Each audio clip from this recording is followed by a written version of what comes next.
don't know what to tell them, Unger said to the students. Some of them have their offers and will likely go somewhere else. We've probably lost them.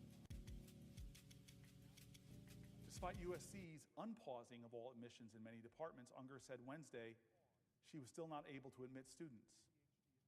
She hoped her portal of admit students would open soon, but said this disruption was coming at a time when her field, public health, was already reeling from the actions of the Trump administration, something affecting potential graduate students as well.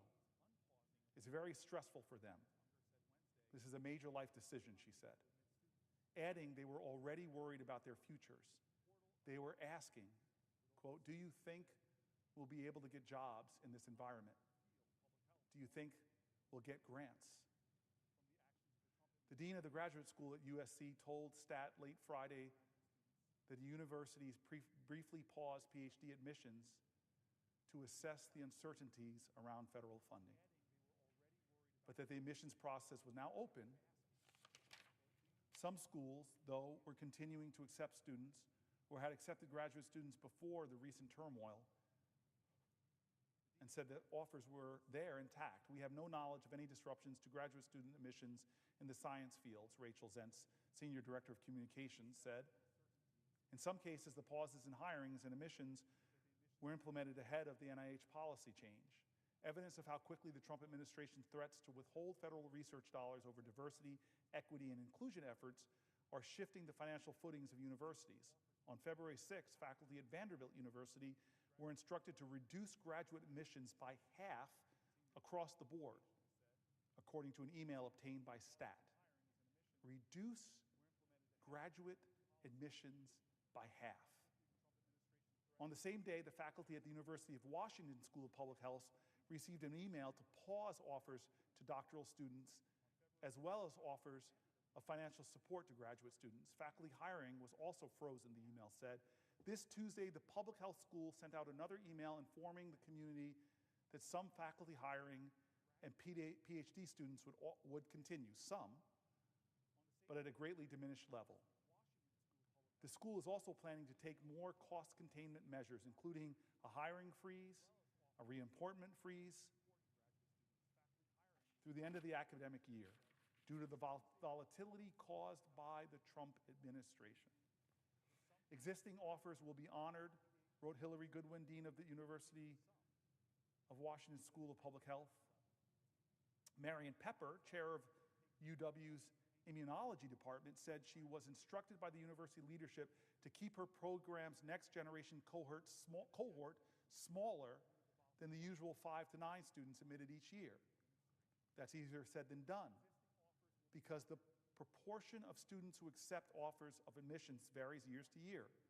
Pepper told STAT that while she expects the incoming class to be slightly smaller than usual, she has spoken with program heads at UW and elsewhere who are reducing class sizes by half or more.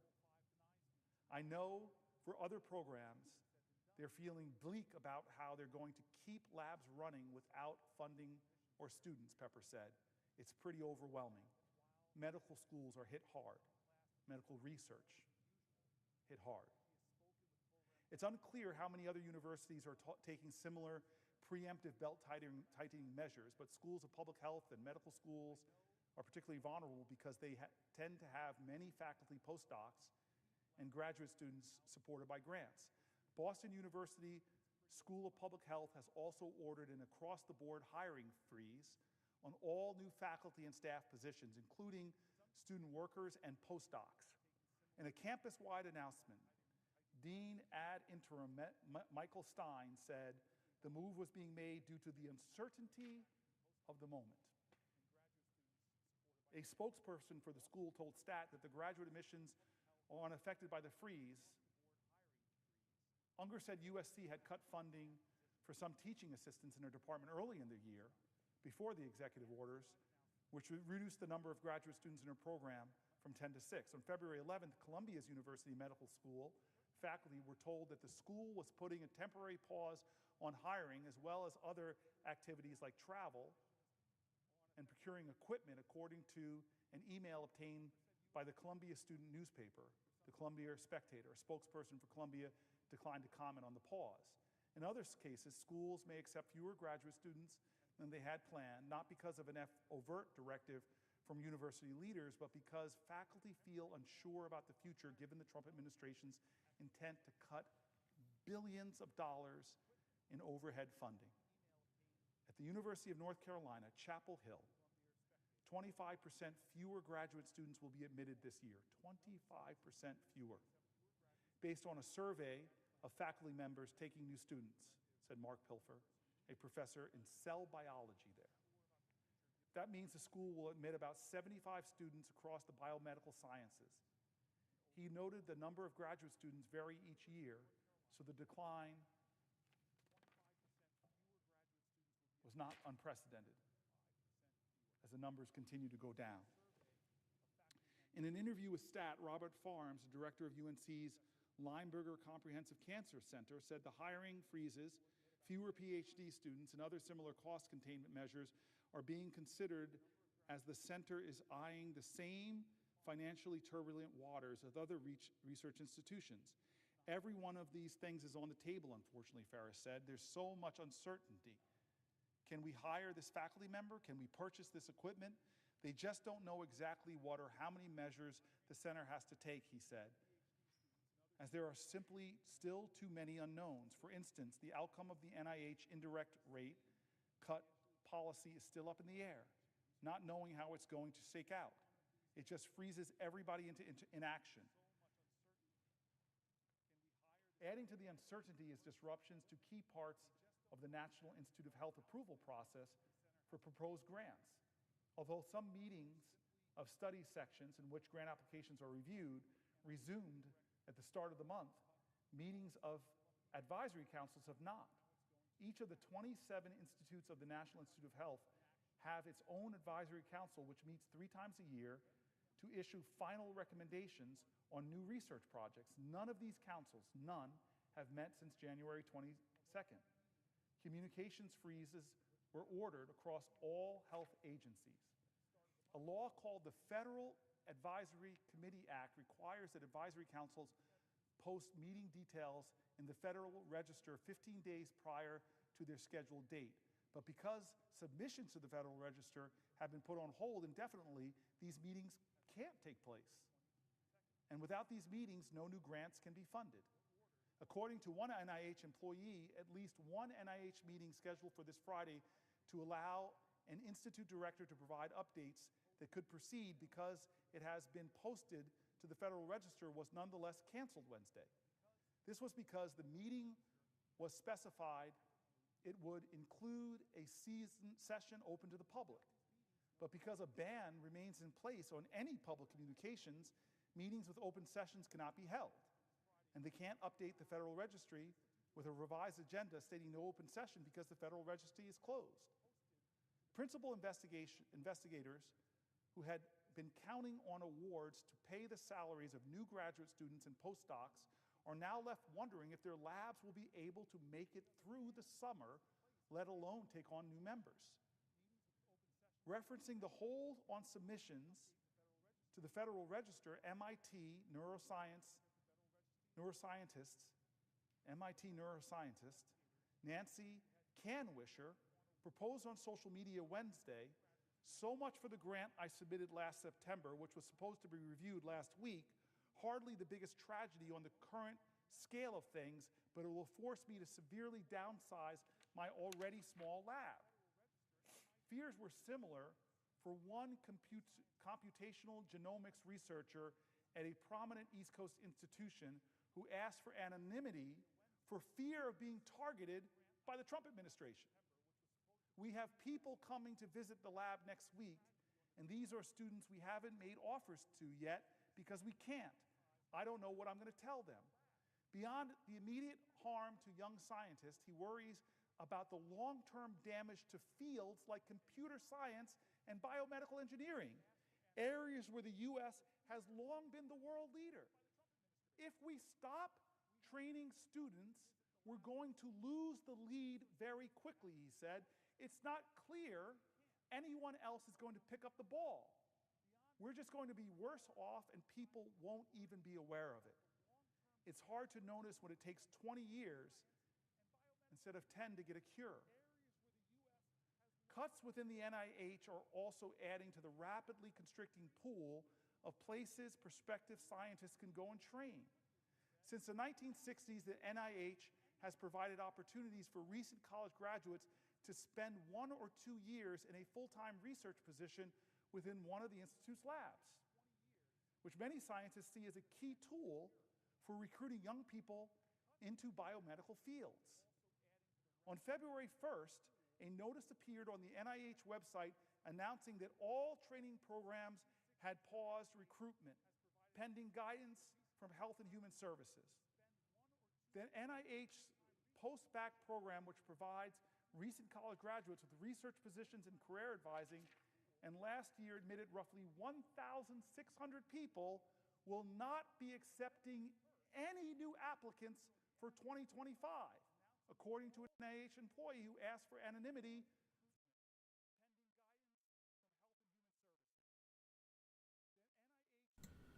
Mic's on. Everything appears to be ready to go. We are just going to wait a bit. Make sure everything's alright. Yep. Everything appears to be good. Oh, hello, Mighty Mouse.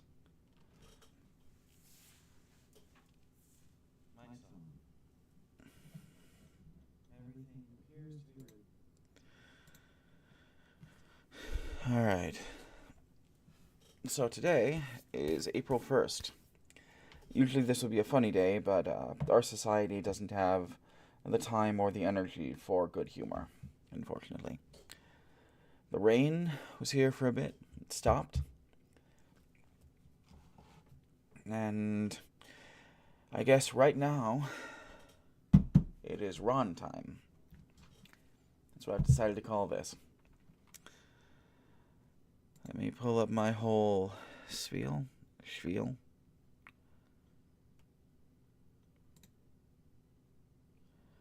No, that's the wrong one. There we go.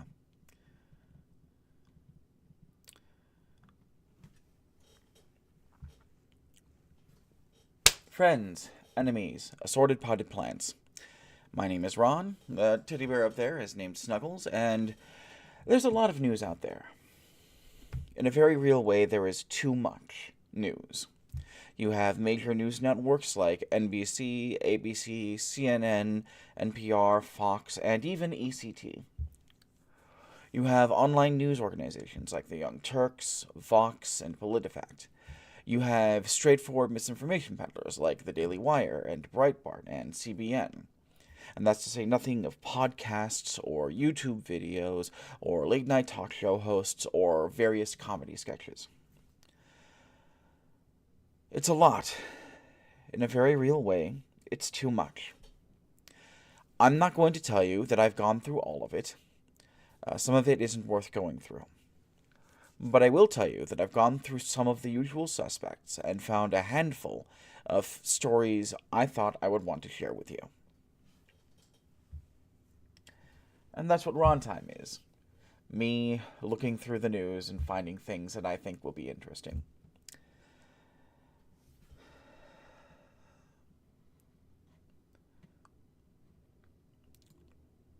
I will also very briefly remind that if you inexplicably feel like this live stream is worth supporting, and you have a couple of dollars you don't know what to do with, I would be quite grateful if you were willing to send it my way.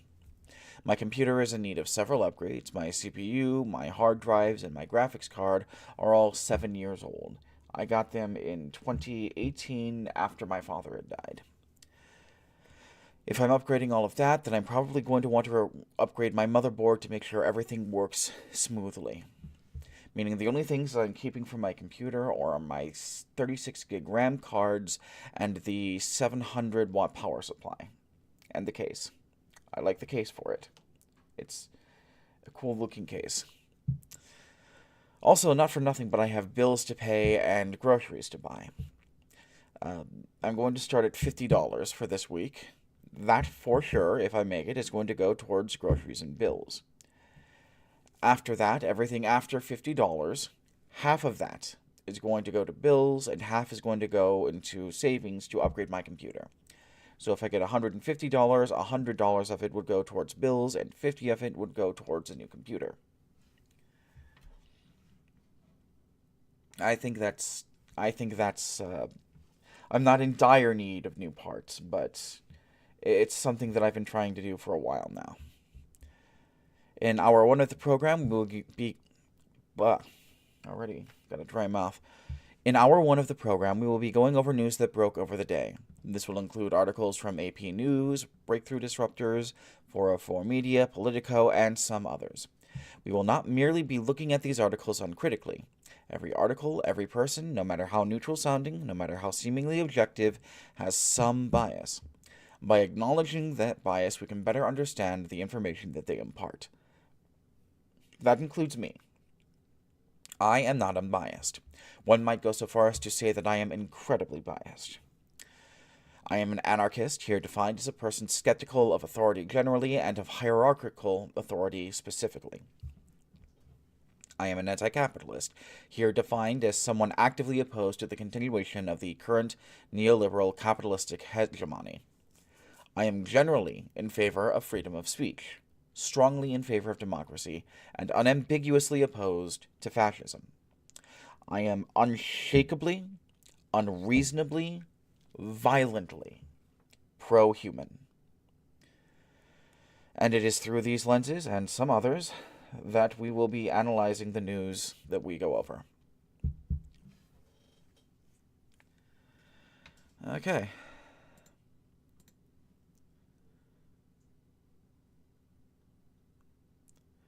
Mighty Mouse, is that an article that you'd like me to look over? I suppose I can do that. Let me Google that real quick.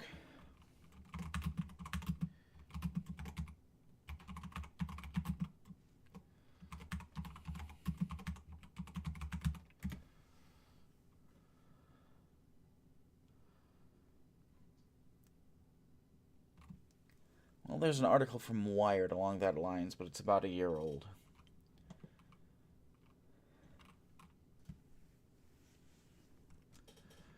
Okay, so the first news article of the day is not going to surprise anyone. Cory Booker. Cory Booker gave a 25 hour and 5-minute long speech in response to, as he claims, Trump's sweeping administrative actions. Plug this in here.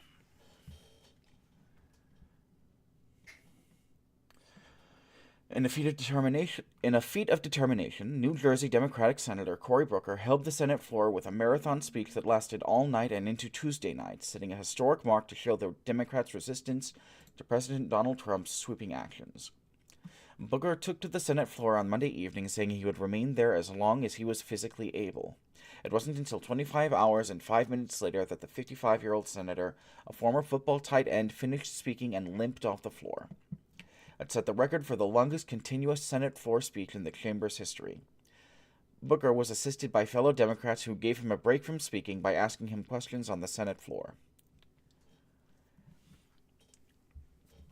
So, the thing to understand about a filibuster, right, is that unless there's something that needs to be immediately passed, it's just a performance.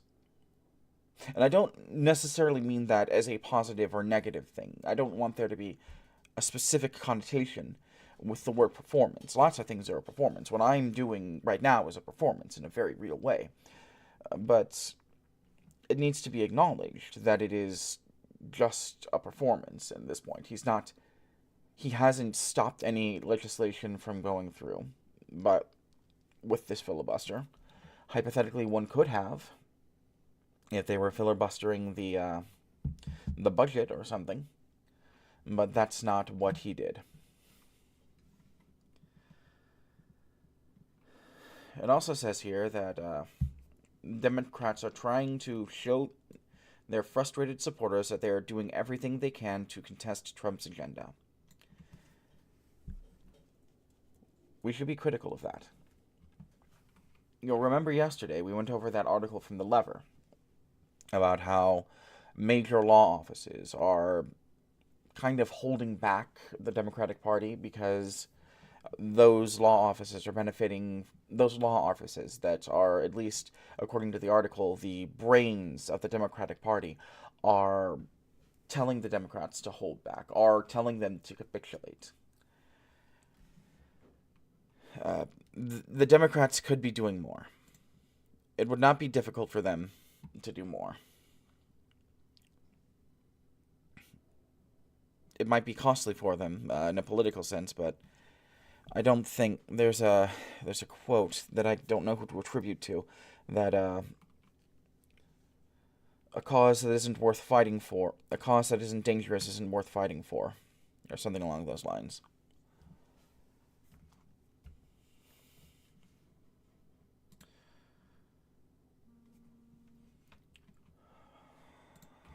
Let me just scroll up a bit more.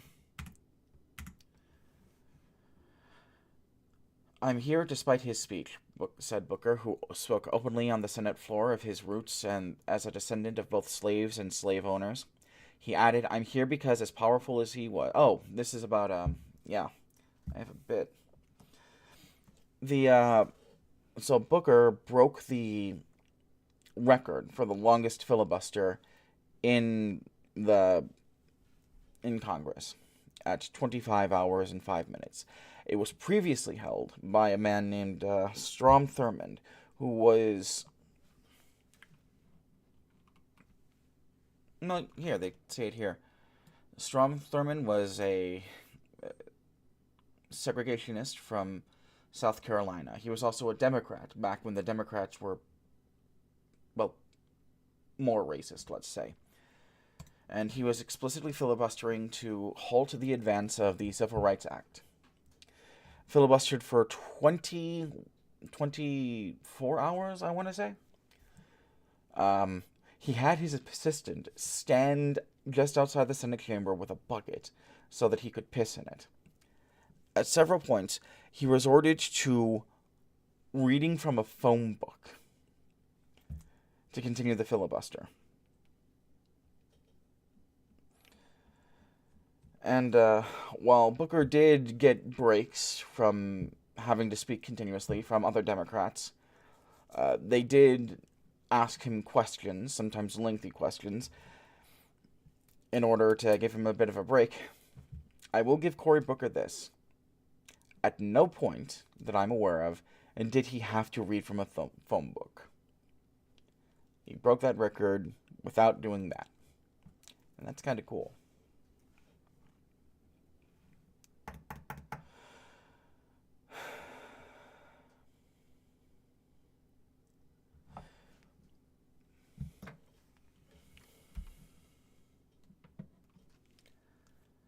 What else did I want to read from this? Yeah, this. Booker says, these are not normal times in our nation, and they should not be treated as such in the United States Senate. Threats to the American people and American democracy are grave and urgent, and we must all do more to stand against them. So, here's the thing, right? We can acknowledge that what Booker has done is bold, maybe even brave. And we can acknowledge that it is a performance and has stopped nothing and, as of right now, done nothing. Those two things are not in conflict. A performance is only as meaningful as the people that it inspires. And it's easy to say right now, oh, this speech was inspiring, and holding his ground was inspiring. We haven't seen that yet. We will see exactly how worthwhile this was in the coming days and months.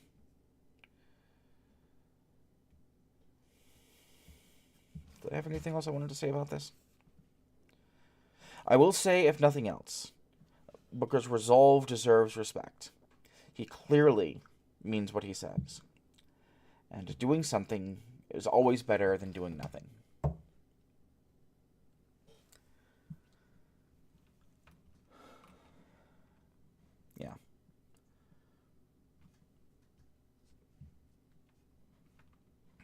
So, that's most of what I have to say about that.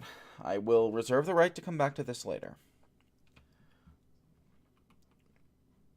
But on a mostly related note, have any of you seen Brazil? The movie Brazil. An administrative error sent a Maryland man to an El Salvadorian prison, ICE claims. I will note that the AP uses the word says. I will say claims. I do not believe ICE. And you should not believe ICE either. I've said this before, and I will say it again. They're fascists. Don't believe fascists. Fascists lie like rugs. President Donald Trump's administration has acknowledged mistakenly deporting a Maryland man with protected legal status to a notorious El Salvador prison last month, but is arguing against returning him to the United States because of his alleged gang ties and the U.S. government's lack of power over the Central American nation.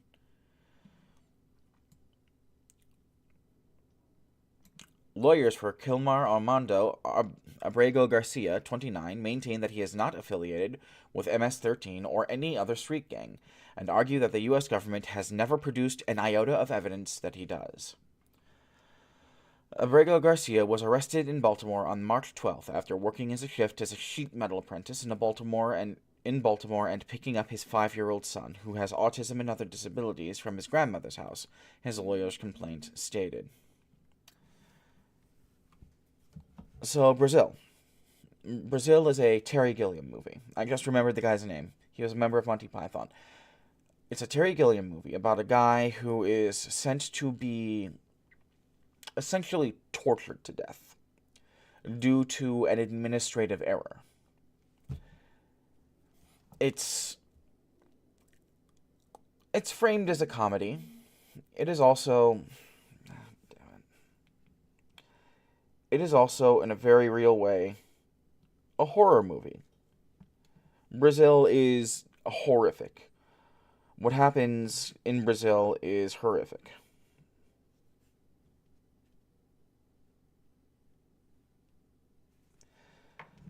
And I need to stress, what they are arguing, what ICE is arguing, is that they accidentally did a plot to... Well, they did the plot to Brazil. Whether or not they did it accidentally is immaterial to the case.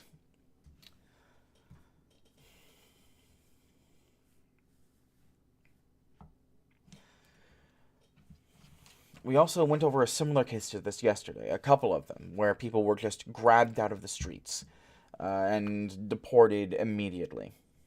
The student in Boston and the other student in, I want to say, Minnesota.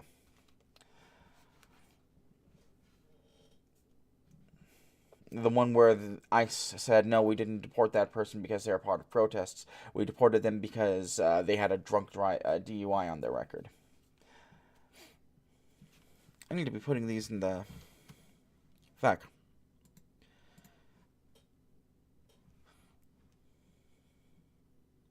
Christian Barnett won tonight. We will be going over that in the second hour, Salem. Let me put... This is the Cory Booker story from the AP.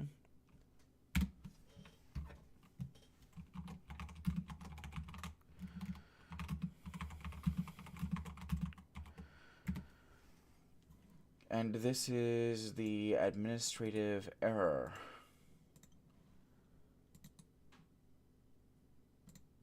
story from the AP.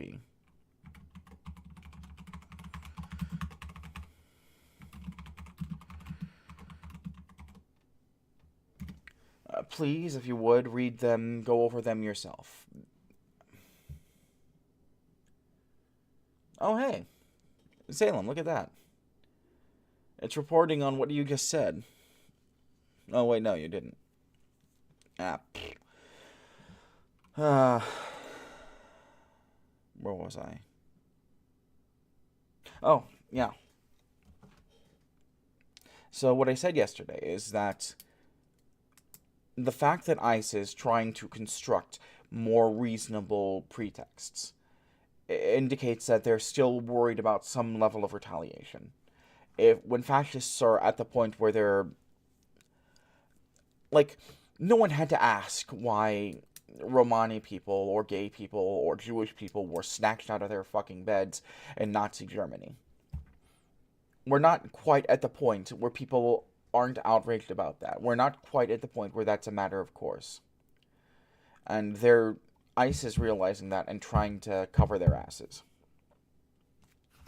It's a small thing, but it's still encouraging.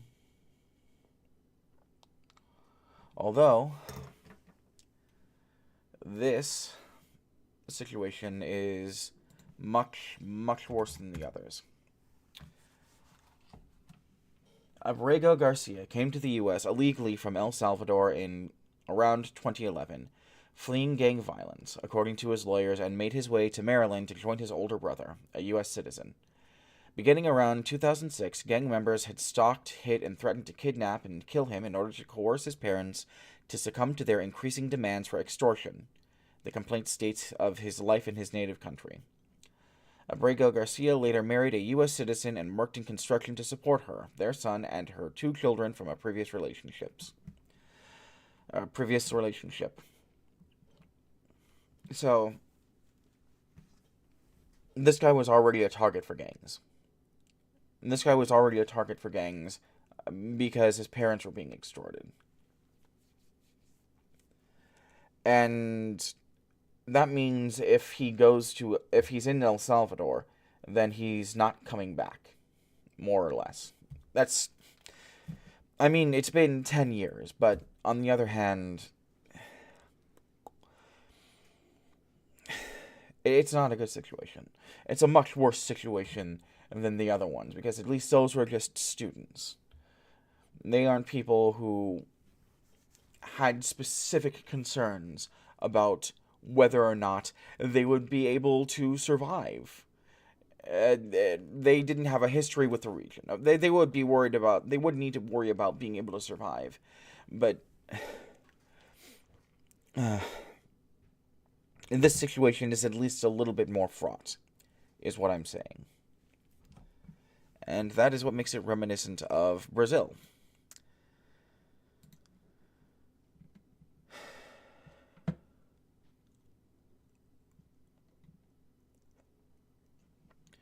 I don't know that I would call Brazil fantastic.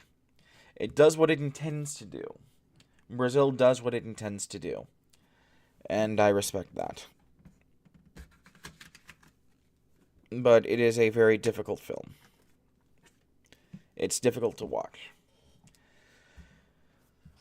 And those are both of the articles I was able to go over and make notes on before I started streaming. Normally, I'm going to go over the articles that we're looking at before I start streaming, but I was at City Council. City Council ran a little bit long. So, here we are. Yep, you are not incorrect, Mighty Mouse. It is the same as putting people on gas trains. So, yeah. We're going in blind. A Senate vote to reverse Trump's tariffs on Canada tests Republican support. From Washington. With President Trump's so-called Liberation Day of tariff implementation fast approaching, Senate Democrats are putting Republicans... let me get a drink.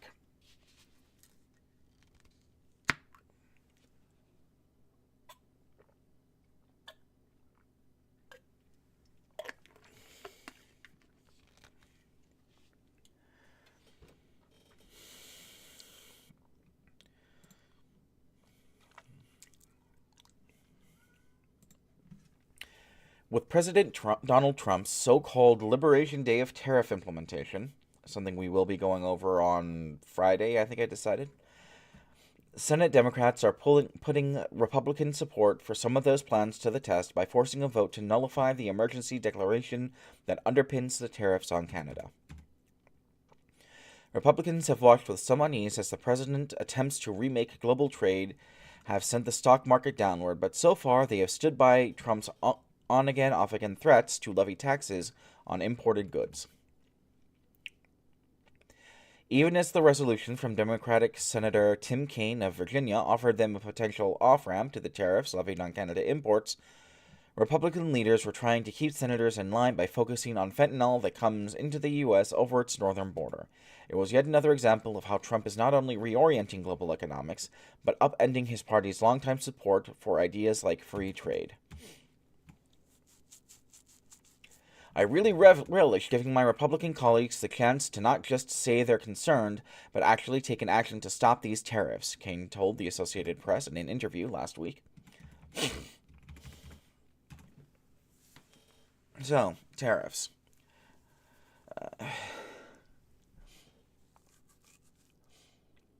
This is something we will be able to see how effective Brooker's rallying speech was. I mean, if this goes through or if it doesn't go through or to what degree it goes through. I would argue that if it goes through, then that speech failed. Or if the tariffs go through, if the Senate isn't able to stop the tariffs, then the rallying speech will have failed.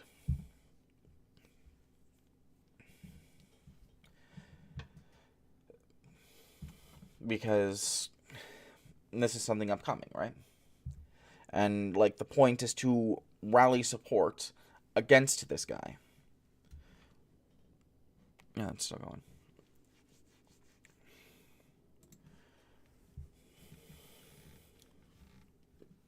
The fentanyl thing is also, like, it's not just that it's wrong, it's that it's misleading.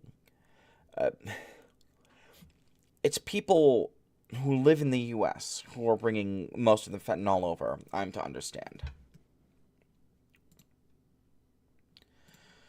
You're not going to be able to stop fentanyl coming over by stopping people from coming into the country who aren't already naturalized. If it's citizens bringing it in, then you need to start looking at your citizens. But Trump isn't willing to do that. The fentanyl thing has always been sort of a dog whistle, right? A dog whistle against immigrants specifically. Even as far back as it has been a thing, that has been what it has been. But, like, it's really obvious the more you look into it. Even, like, in cop shows, where they talk about how dangerous fentanyl is, and how if you're within 20 feet of someone who takes a pill of fentanyl, then you'll overdose from heroin. That sort of thing is also just anti-immigrant dog whistling. And you see that in how they show who brings the fentanyl in, right? The sort of people who are responsible. Oh, those Mexicans have all that fentanyl. There's a video about it by Skip Intro, I think. I think it's called What the Cops Get Wrong About Fentanyl. I watched it a while back.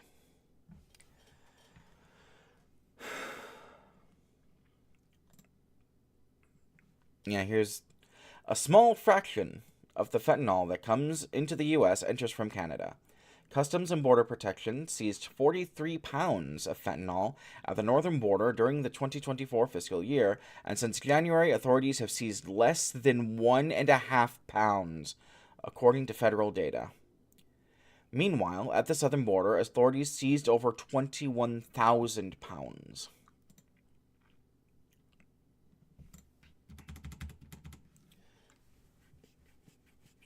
So, my understanding,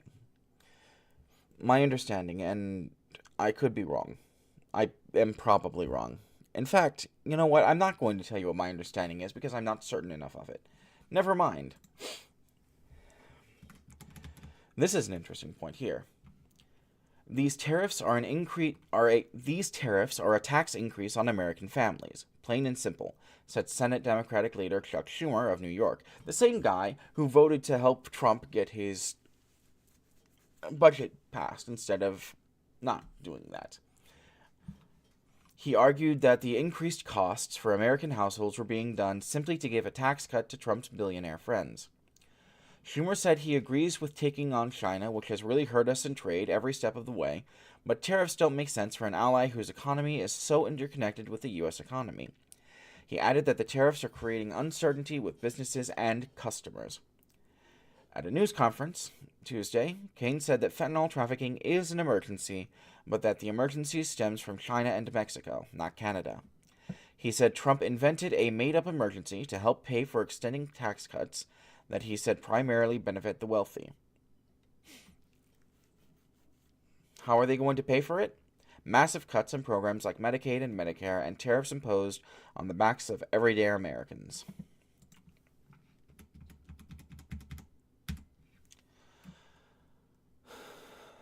I don't care what Trump said.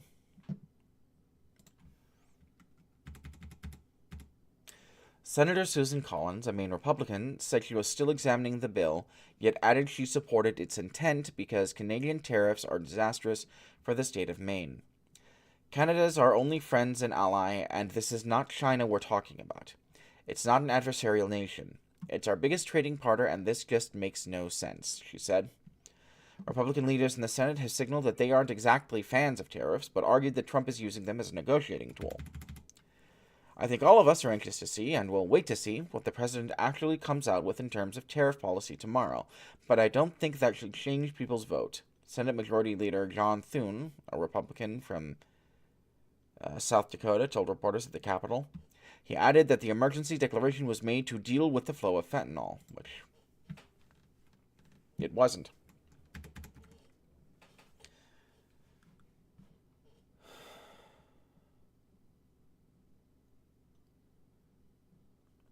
Senator John Kennedy, a Louisiana Republican, said he would prefer to see the U.S. and its trading partners move to remove all tariffs on each other, but he conceded that Trump's tariff threats had injected uncertainty into global markets. We're in uncharted waters, Kennedy told reporters. Nobody knows what the impact of these tariffs is going to be.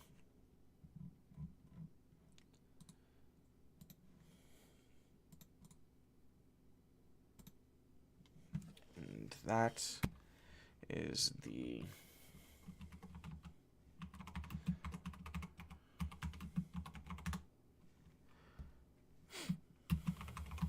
from AP.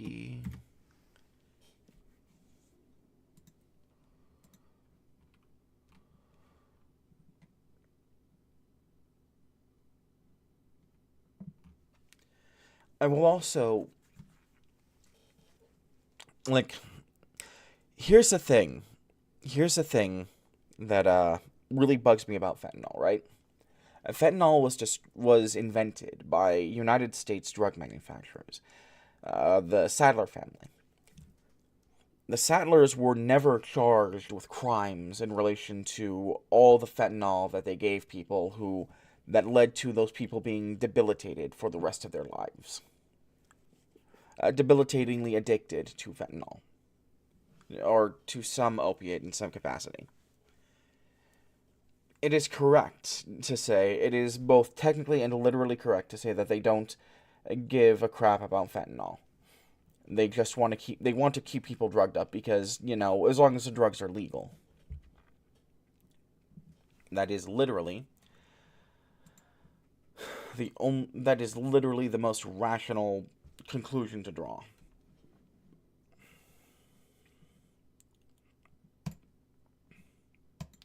Alright, here's an article I only skimmed over from 404 Media. Open source genetic database shuts down to protect users from authoritarian governments. This is by Jason Kobler. This was actually published yesterday, but we didn't go over anything on 404 Media yesterday, so it counts.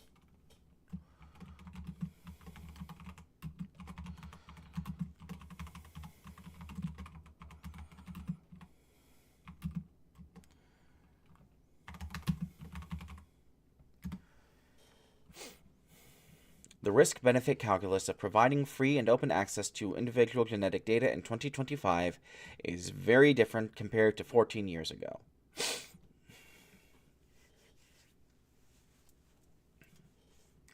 The creator of an open-source genetic database is shutting it down and deleting all of its data because he has come to believe that its existence is dangerous with a rise in far-right and other authoritarian governments in the United States and elsewhere. The largest use case for the DTC genetic data was not biomedical research or research in Big Pharma. The founder said, I am not going to be able to pronounce that name. This guy. I think that's Bastian. Instead, the transformative impact of the data came to fruition among law enforcement agencies, who have put the genealogical properties of genetic data to use. OpenSNP has collected roughly 7,500 genomes over the last 14 years, primarily by allowing people to voluntarily submit their own genetic information they have downloaded from 23andMe. With the bankruptcy of 23andMe, increased interest in genetic data by law enforcement, and the return of Donald Trump and the rise of authoritarian governments worldwide, Gretzky told 404 Media he no longer believes it is ethical to run the database. Not all heroes wear capes. Like, no. No. Okay, I'm going to read this. I'm going to read this paragraph, but I have a lot to say about that. I've been thinking about it since 23andMe was on the verge of bankruptcy and been really considering it since the US election. It definitely is really bad over there in the United States. I am quite relieved to have made the decision and come to a conclusion. It's been weighing on my mind for a long time.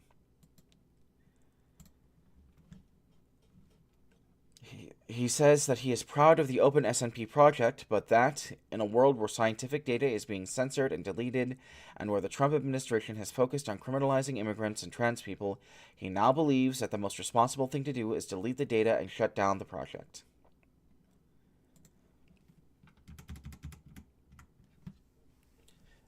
You know, you've got to respect someone. You have to respect someone who puts the work in, who does the thing, who looks at the thing, and who says, this thing is incredibly dangerous, and I have to destroy it. It's like, there's that, Michael and Webb skit, the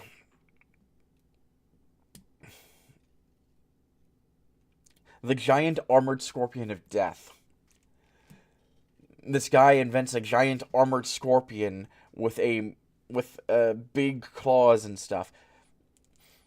And he says that he can be used to help stack groceries in a grocer. And it has a laser on its tail to scan barcodes. The doctor's name is Dr. Death. That's why it's called the giant armored scorpion of death. But as soon as people are like, oh, what about the military applications? He literally starts tearing it apart with a wrench. This is like that, but in real life. It was always a silly idea. Right?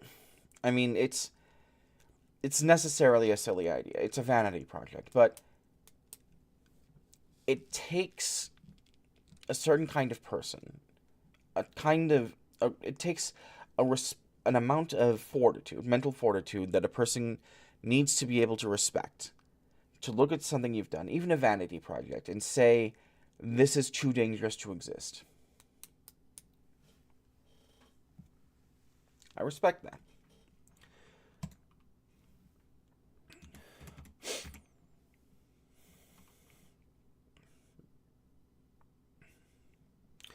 Thinking about gender representation. Let's go from the top. Most people on OpenSNP might not be a particular risk right now, but there are people from vulnerable populations in here as well. Thinking about gender representation, minorities, sexual orientation. 23andMe has been working on the whole gay gene thing, and it's conceivable this would at some point in the future become an issue. In his blog post, this guy says that he is particularly concerned about the rise in DNA phenotyping, which is a dubious process in which the DNA portraits of potential suspects are generated based on a DNA sample. He calls the practice unreliable nonsense and says that a startup had once approached OpenSNP to help them create a DNA phenotyping project to sell to law enforcement. And that's something we don't want to see in the world, he said. Respect that. We respect that. Like, on one hand, this guy kind of sounds like one of those he sounds like a libertarian, a fake anarchist, capitalist, but on the other hand, I think this is something that I've said in the past too. Like, the actual libertarians tend to be the most ideologically dedicated people that I've met. Like, even more ideologically dedicated than some leftists. And that's for good and for ill. This is an example of the good. That he at least has a good sense to see that the thing that he did could end up being quite bad.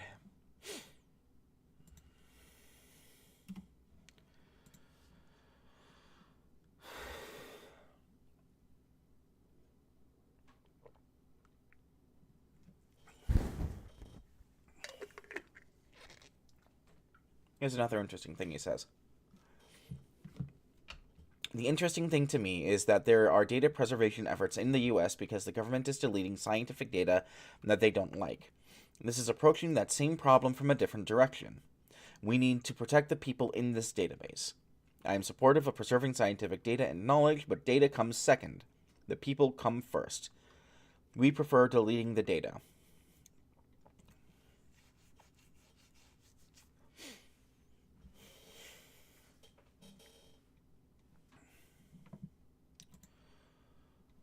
This ambition came from an, in retrospect, naive, data-centric belief that genetic data would be a key driver for improving human health and medicine.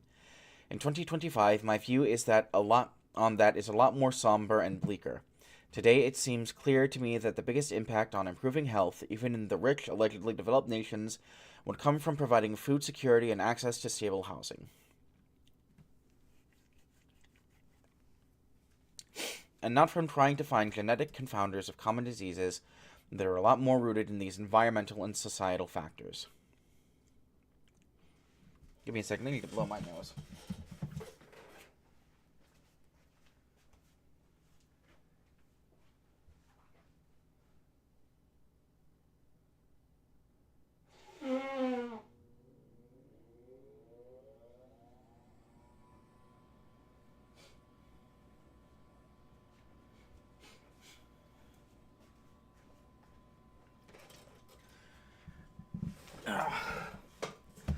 A couple of the people that I live with have come down with quite ill.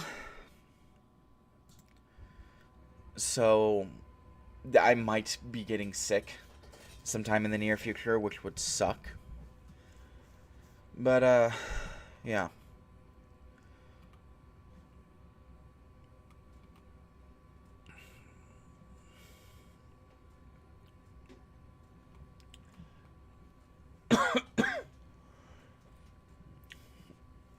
Do we want to do the OnlyFans story? I don't want to do the OnlyFans story. We'll do that later. Later in the week. So here's what I'm gonna do. We're gonna take a brief break. I'm gonna make sure I don't have a temperature or something.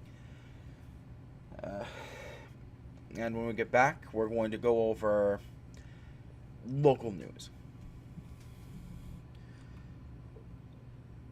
Let me just...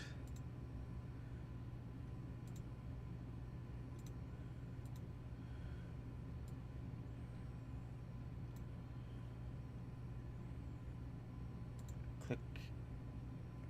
And...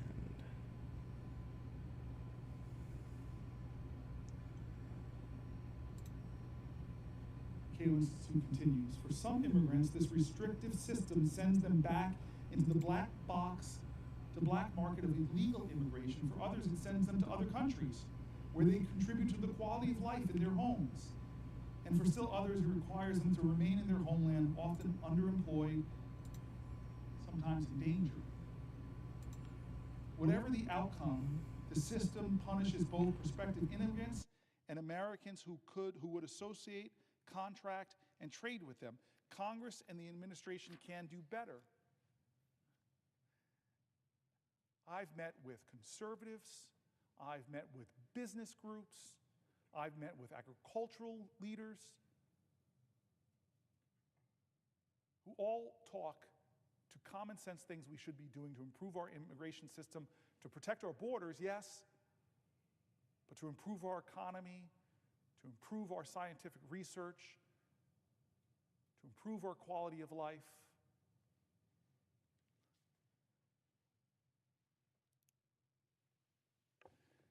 The only way to fix our broken immigration system is for Congress to fix it, to pass comprehensive immigration reform.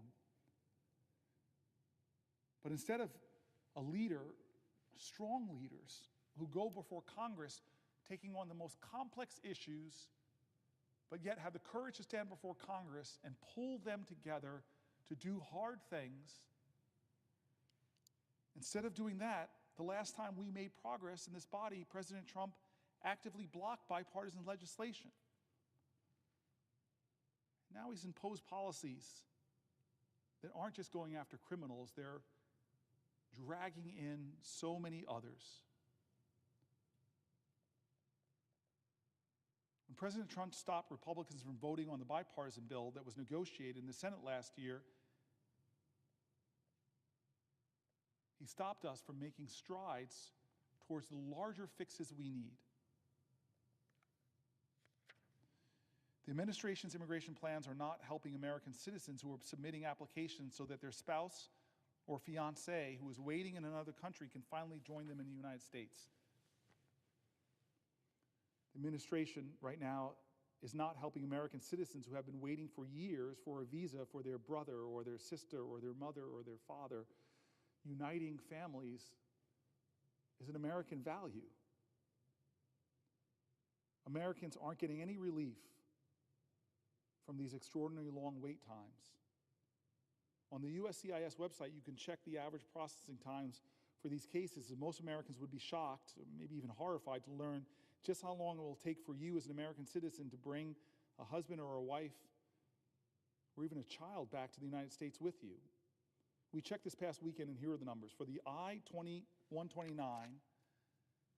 fiancé visa, the processing time for 80% of the cases is 8 months to 3 years. For an I-130 visa, if you're a U.S. citizen petitioning for your spouse, parent, or minor child, then the waiting time is any time from 17 months to 64 months. That's an average from anywhere from a year and a half to over 5 years. For an I-90, if your green card is destroyed in a flood or a fire, 80% of people will be waiting for almost a year and a half, 17 months, to just get a new copy. These numbers are shocking, and they don't even take into account long wait times for visa appointments at the U.S. consulate or embassies. In India, for example, the average wait time for an appointment is well over 400 days. American citizens, including thousands of my constituents in New Jersey, are so angry. They're waiting far too long for their cases to be prioritized and adjudicated. But when Trump relocates all the resources within our immigration system to conducting the largest mass deportation of people in history, American citizens are paying the price, not just from USCIS processing times. We pay the price because to do this, he is diverting actual law enforcement resources away from solving crimes and stopping terrorisms. His actions are actually making us less safe. We pay the price because these policies are eroding constitutional principles, as well as making us less safe by taking law enforcement away from their efforts. This plan is about conditioning Americans to the suspension of due process, first for immigrants. If we let due process erode for immigrants, it erodes for Americans. Let me outline a little bit about how this is happening.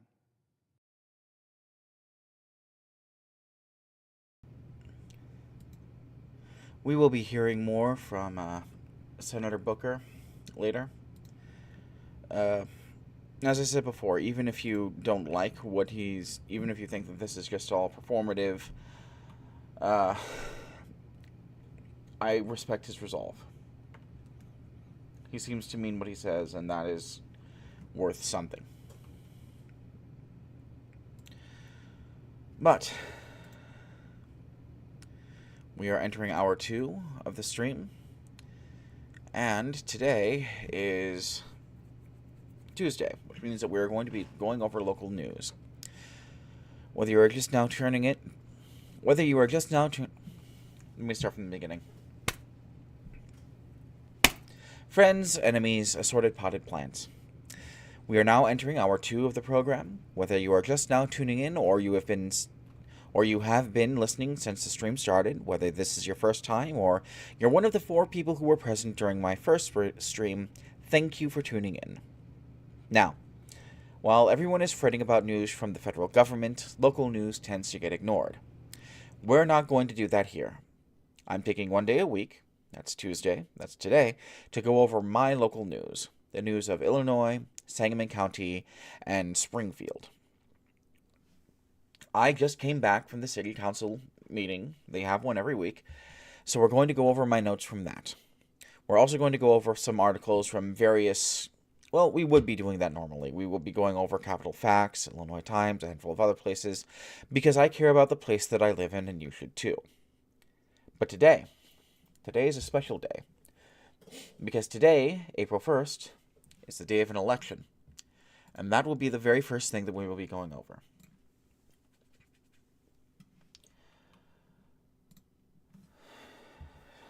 So, these are the results from the Springfield Township vote.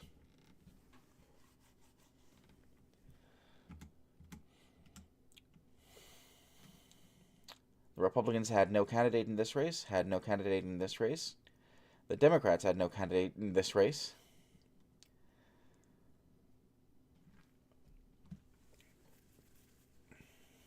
With 100 precincts reporting, Joseph N. Blasco wins the Township Highway Commissioner for Springfield, which is interesting. I don't know who this is. I am quite keyed into politics in Springfield. I could rattle off every member of the city council from memory and their general disposition, except for Cox. He's too new to have any specific disposition. But I don't know who that is. There is a specific race that I'm interested in. It might be a township. Vernon, Leopolis, Rochester, Springfield. No.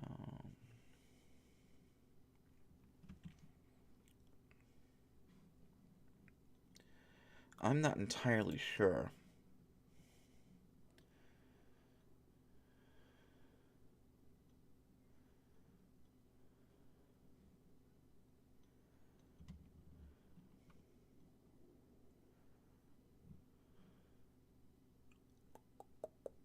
So there's this guy who was running as, I think it was a board of trustees or something. Now let's see if that's it.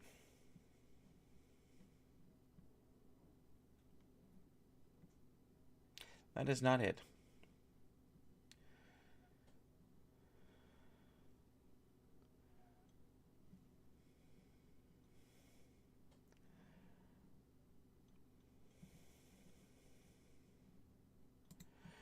There's a guy named Evan Brown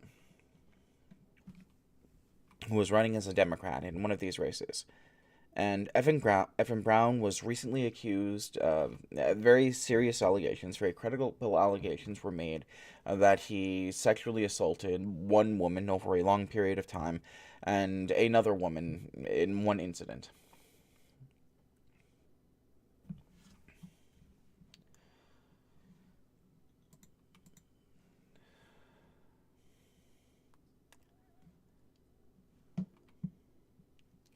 Huh.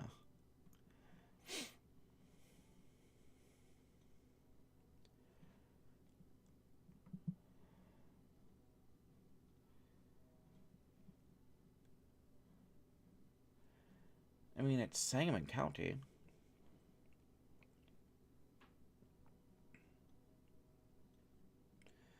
Villages. Springfield.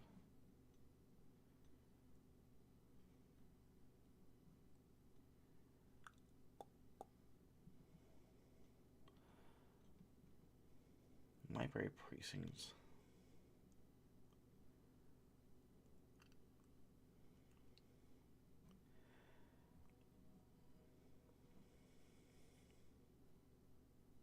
Hold on, I'm going to look this up manually. Bear with me for a bit.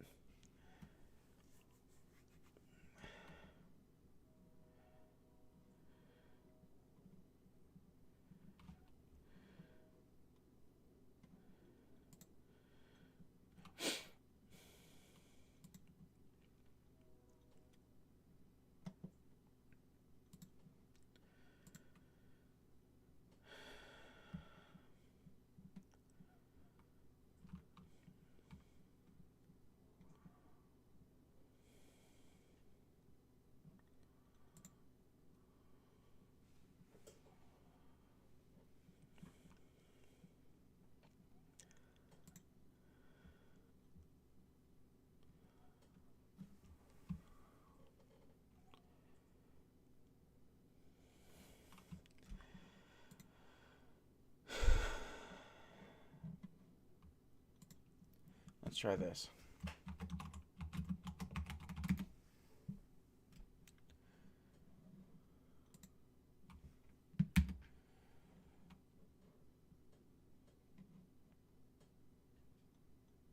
Yep.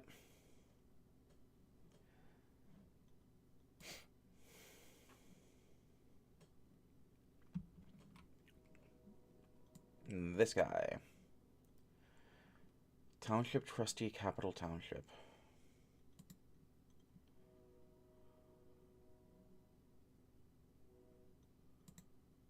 Is it that? Is that it?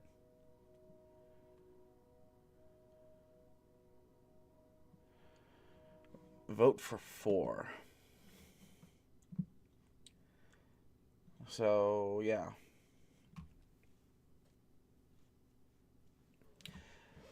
Evan Brown. This guy. Evan Brown was, and maybe still is, a local activist. He's been active in Democratic politics. He has been doing Democratic stuff. He's also been credibly accused of being just a terrible sex pest creepoid.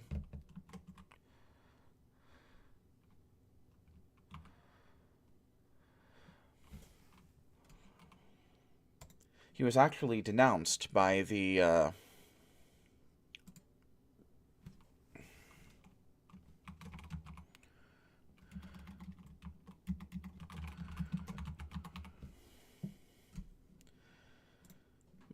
Sangamon County Young Democrats. And of course, this is on Facebook, so.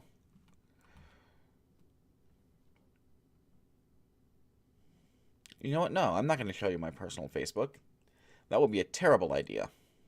I specifically avoid doing that. But you know what? I do have Zakari's post saved.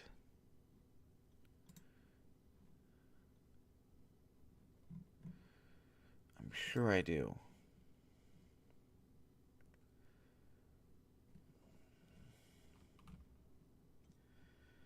Downloads. Pictures.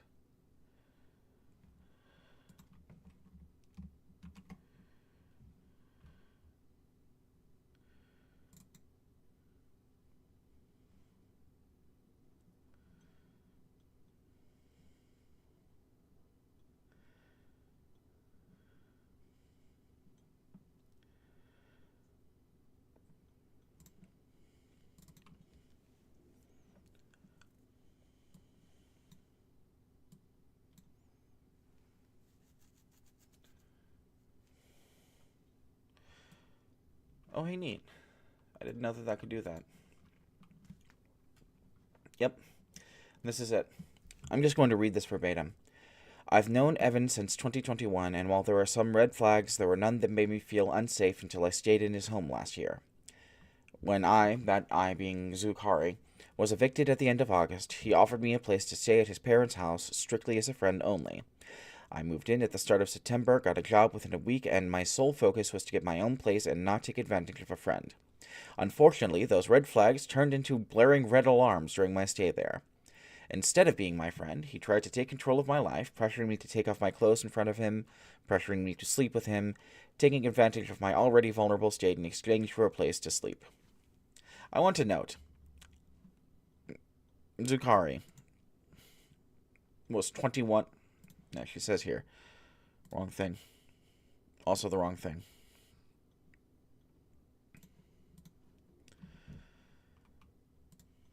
Alright. Zukari was 21 at the time.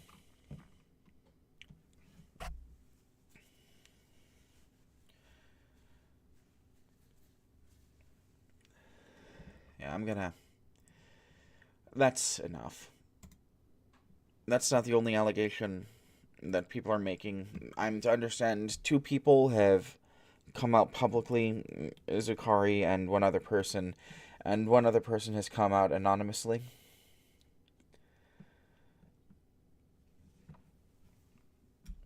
And the response to that by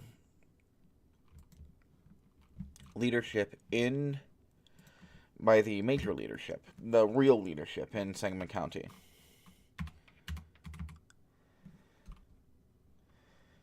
Haha! I forgot that's what I titled this. I titled this Bill Houlihan being a fuck. He said, I want you to know I know how Evan Brown and his family. I want you to know how I know Evan Brown and his family. I met Evan when our children attended the same Springfield schools. He has always been outgoing and a pleasure to be around. As he grew up, I saw firsthand the kind of card he has and, text seized by the Anti-Fabula, always willing to lend a hand. Evan's efforts as a candidate is outstanding, and I truly believe with Evan, Burnett, Gordon, and Kerry Garnier, we will have a capital township board that will move Springfield forward. It's time we elect people who care about who they represent. So, it's not just that William Houlihan, who is the de facto leader of the Democrats in Sangamon County, who is a close personal friend to Dick Durbin and was his secretary for quite some time. It's not just that he's saying, oh, we need to stick by Evan Brown, right?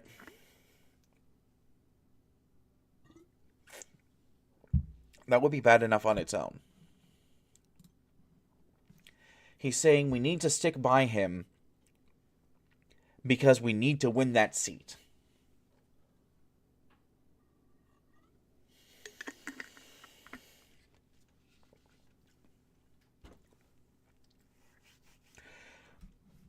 And then, and I have this on good authority, and then this guy turns around and whines and pisses and moans that no one wants to participate in the democratic process. No one wants to get elected into office anymore. I wouldn't want to work with someone who is a known sex predator. I wouldn't want to work with anyone who supports sex predators. That seems like an entirely reasonable thing, I think. Propositions. Let's go over the propositions.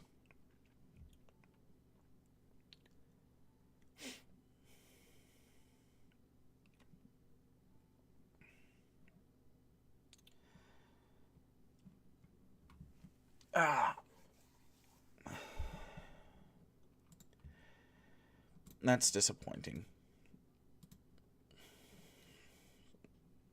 The other major thing that happened today was City Council.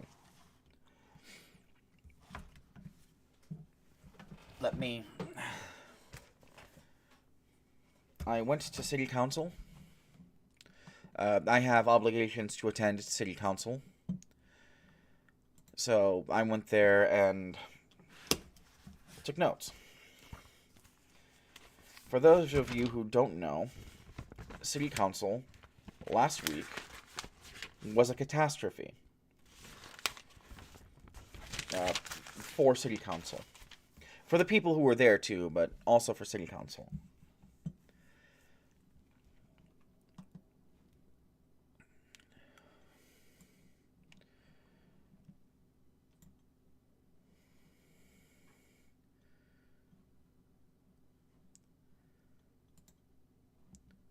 we're not going to be watching this whole thing. I'm going to put this on mute and let it run in the background.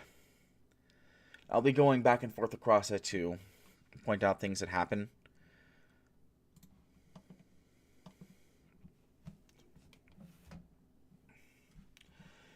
So, the thing of greatest import, I think. You had numerous people. I think it was... You had Reggie Guyton. You had a woman named Kala McGuire. You had Ken Pasha, of course. You had Don Hanrahan. James Johnson. Brianna Eilers, Maribel Cruz, Michelle Cruz, and Rihanna Roberts. And Robert Frazier a little bit. All talk about censorship. They all talked about censorship that the city council is doing to the people who come to speak at city council. This is them honoring a basketball team.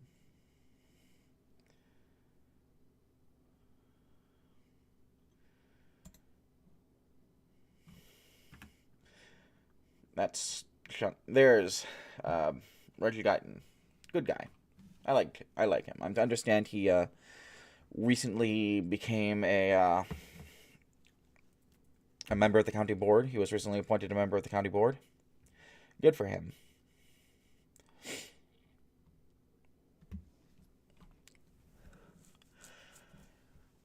So last week, a bunch of people got silenced. There was a woman. What's her name? I don't remember what her name is. I talked to her. I have notes. I have notes from the week before last. I spoke to her then, too.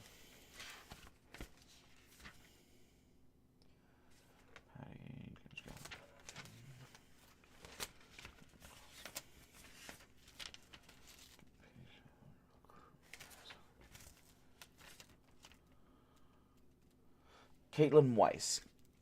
Caitlin Weiss was, if you go to the one from the week before, from last week, if you go to the live stream from last week, I'm going to share this.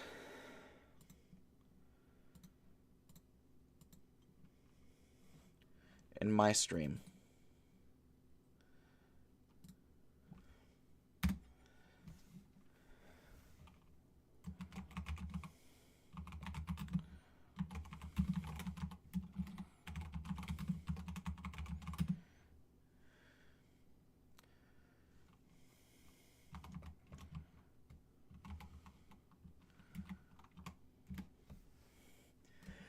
Go. If you go to the stream from last week, there's a big chunk of it cut out. That's because Caitlin Weiss was purposely silenced. They cut out her thing. And they did this week too. One of the things people frequently complain about is them messing around with the cameras. They're worried that someone might try to get famous from speaking to city council. Let me see if I can find where the Hines were talking.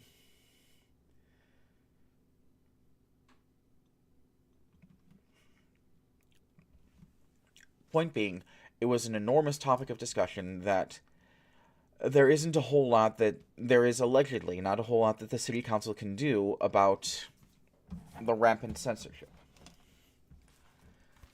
It is not up to them. It is up to a woman named Haley Wilson, I think is what they said.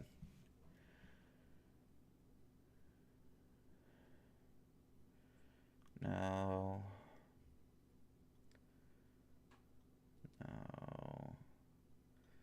Oh, yeah, you can see that here. This is Maribel Cruz Hines. She was holding up a QR code. And they cut her off. Like, you can see the difference. You saw earlier how they were framing Reggie. Better example. You can see here, this is Ken Pecha. He's a cool guy. He's just a cool guy who comes and talks to city council and verbally eviscerates them nearly every week. You can see how he's framed. You can see how most of his body is visible, at least from like the waist up. You can see his body language. You can see it's not ideal. Ideally, it would be facing the front. That's something that people have asked for. But this is fine, as long as it's consistent. And then this is because they didn't want a QR code to appear on stream. And here's the thing, right? This came up before she came to speak. Who was it? Someone.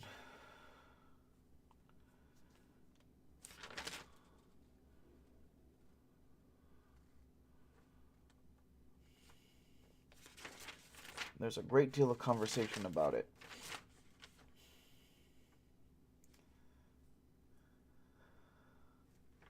Yeah, it was after Don Hanrahan was speaking.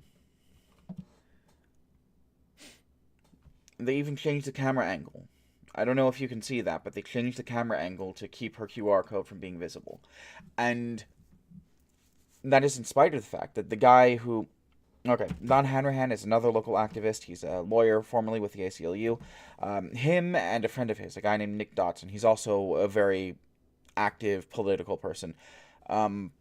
They were holding up a QR code last year for something. Like, Nick actually had a great big banner, and they didn't have any trouble displaying it. No one was busting their chops over it. But when Maribel Cruz Hines wants to show a QR code, she gets cut off. And that sucks. And there was also an incident last week where Brianna Roberts, who also came out to speak,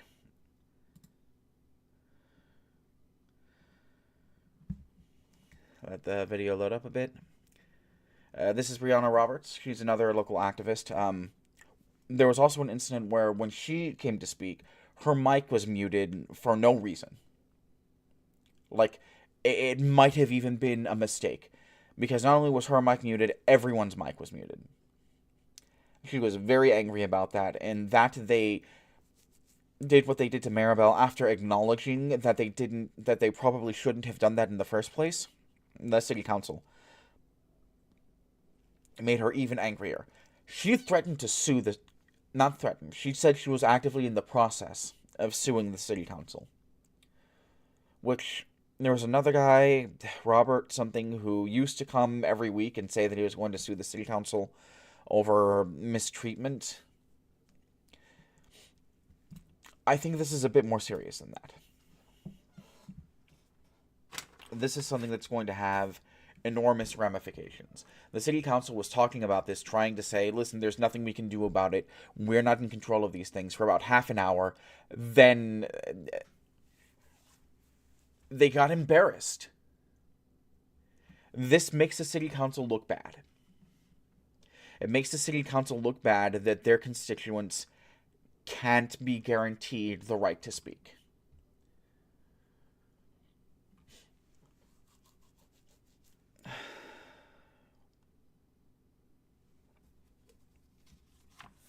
There were a couple of other things that came up during the city council meeting.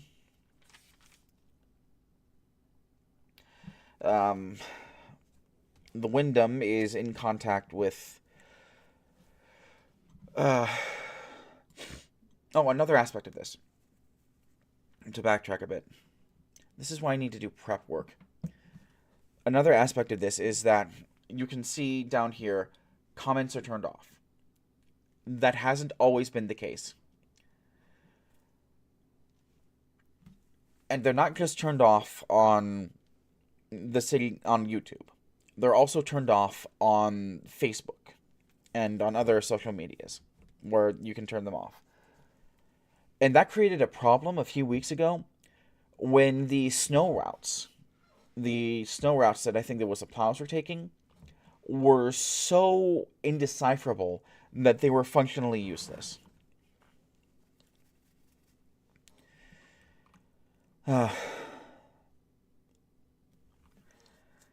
This is something that's going to be ongoing.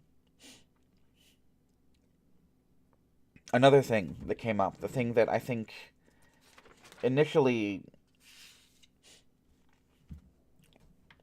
it was Ward 3 Alderman Roy Williams Jr. Good guy. I frequently write in my notes, and I think I did write in my notes here. Let me switch this over to where I can see. Yep.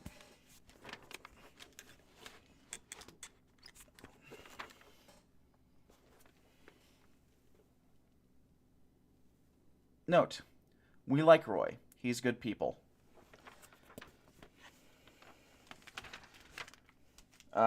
What happened is, so here in Springfield, for those of you who don't live in Springfield, we have a coal-fired power plant. It's called the Dahlman plant. It has 4 generators.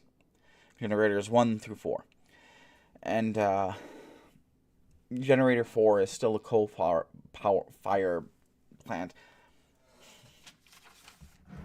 You know, I'm going to level with you. I need to go back over this because a lot of the stuff that Don Hanrahan was talking about was so technical. Like, Don Hanrahan's a good guy. The utility group are good people. I have nothing unkind to say about them, but the things that they talk about are just a little bit too technical for me to... It goes just a little bit over my head. I was able to get down that in 2007, Dahlman was being illegally built, and that's why they had to rebuild Dahlman, one of the Dahlman things. But,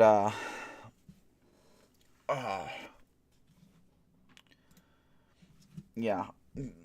What he was talking about was just a little bit too technical for me to fully grasp.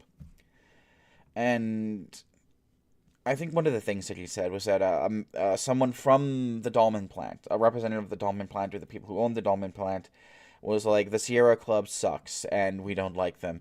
And Don Hanrahan was saying, listen, the Sierra Club is the only reason you still have a power plant. We found the mistakes that you made, we found the illegal shit that you did, and made you fix it. Which, you know, I believe. If there is anyone who I would believe could badger a power company into fixing their their generators, it would be the people at the Coalition for Springfield's Utility Future, I think is what they go by. They're good people.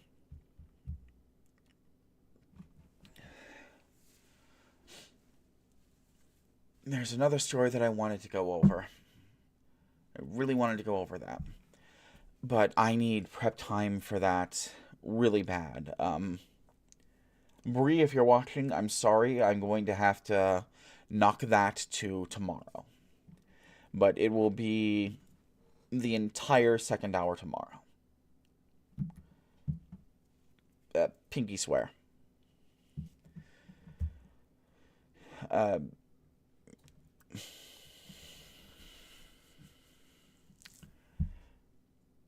I guess I can touch on it a little bit. Just the basics, so that people understand what's going on.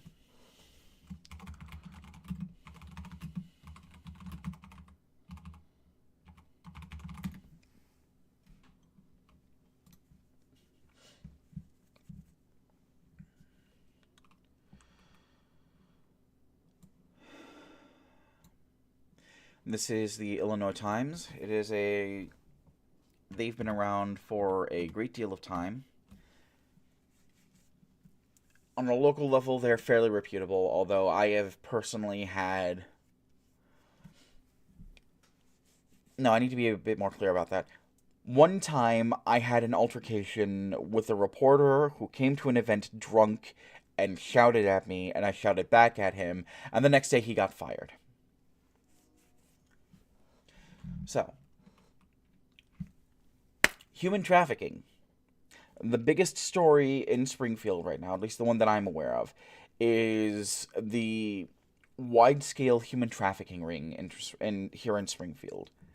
There are at least 11 places that are trafficking people from various parts of Asia for purposes of sex.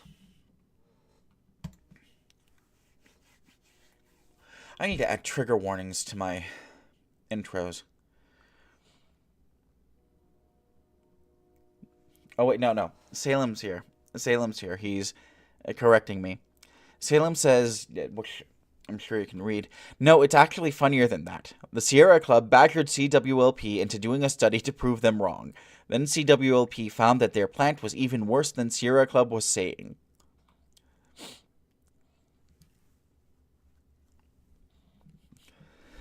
Which, that's funny. But yeah, human trafficking. Only for CWLP to blame the Sierra Club for slandering them over the results of their own study. CWLP. Okay. You know the power plant in The Simpsons?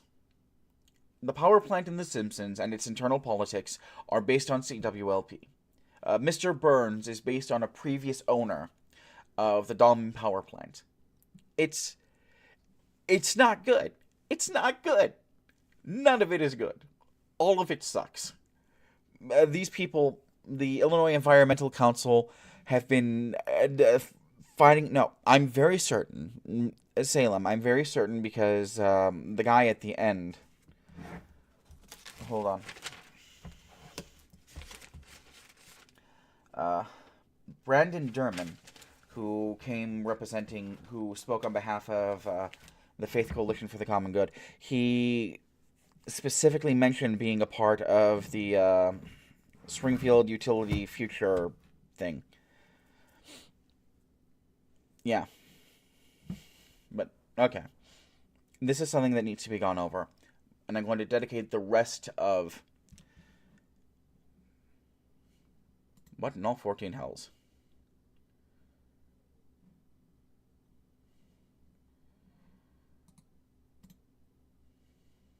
Why did that happen?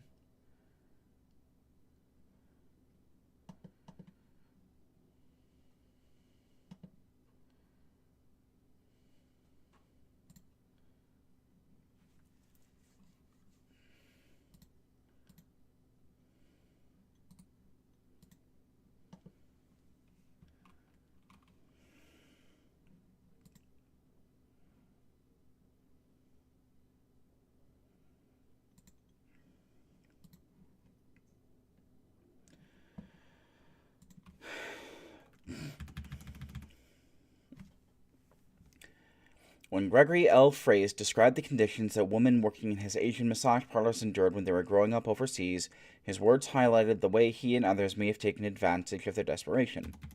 Most of these girls coming over, they don't even have a shower in their house, he told a confidential witness in a 2023 in the federal criminal case that will be filed against him in February 2024. They wash in a 55-gallon barrel with rainwater. So you see, so everything you do for them is like, it's like huge, you know what I mean? Incredibly articulate. Police, social service workers, and national experts say the alleged exploitation described in two pending criminal cases against Fraze, as well as neighborhood complaints that led to Springfield City Council's passage in 2024 of an ordinance cracking down on the type of establishments Fraze owned, points to the growth of the illicit massage parlor industry statewide and nationwide. The industry has a strong connections to human trafficking networks, they say. In fact, illegitimate massage parlors are the second largest venue for human trafficking in Illinois, based on calls to the National Human Trafficking Hotline, according to Carol Myrna, chief executive of the Peoria-based Center for Prevention of Abuse. The U.S. Department of Homeland Security says human trafficking is a modern-day slavery and involves the use of force, fraud, or coercion to obtain some type of labor or commercial sex act. Sex act is important there, right? And the people in these massage parlors, one of the guys who comes to speak frequently before city council about all kinds of things, a guy named Ken Pasha. He doesn't call these places massage parlors, he calls them rape parlors, because the women there are getting raped.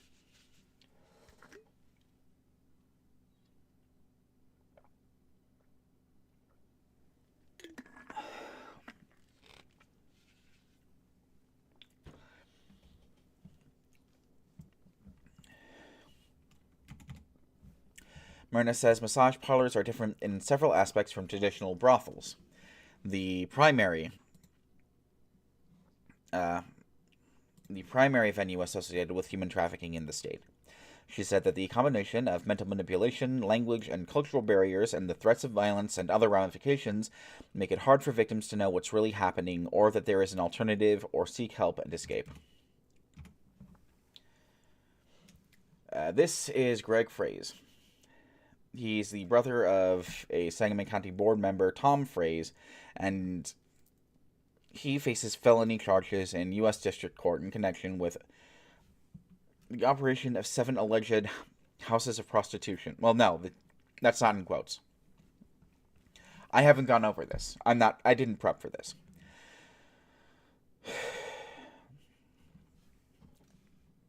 This is one of those spots.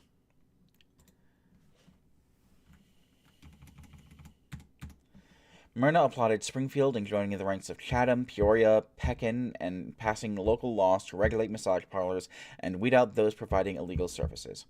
But some national experts question the long-term effectiveness of such ordinances. More innovative approaches are needed, and more needs to be done to help victims. Lois Takahashi, an associate dean at San Jose State University, says that there has been limited success. She studied illicit massage parlor industry in New York City and Los Angeles County and claims that there is a demand for these services, which, there is. Like, there are always going to be creeps who want to get off regardless of the cost. A 2018 study by the nonprofit Polaris Project, which operates the human trafficking hotline, said the illicit massage industry generated $2.5 billion in revenue that year, and that Millimer and Ocko thinks that number has almost doubled since then. In Illinois, more than 800 of these establishments are operating, a 100% increase from 3 or 4 years ago, according to Lieutenant Brandon, another name I can't pronounce, who supervises the Illinois State Police's Trafficking Enforcement Bureau. Massage parlors that provide sexual services have operated in Illinois and around the country for decades. Longer than decades. Like centuries.